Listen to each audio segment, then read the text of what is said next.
Hello, everyone. Today, we have a rather concerning story that's been making waves online.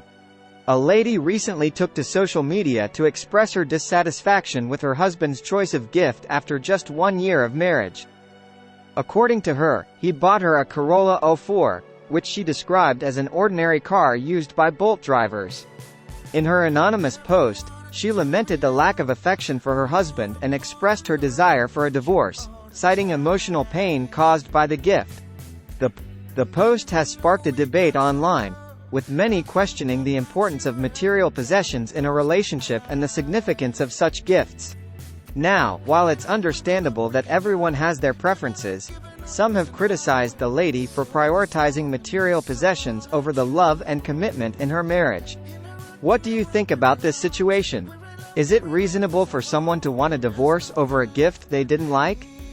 Let us know your thoughts in the comments section below. That's all for today's video. Don't forget to like, share, and subscribe for more content. Thanks for watching, and we'll see you in the next one.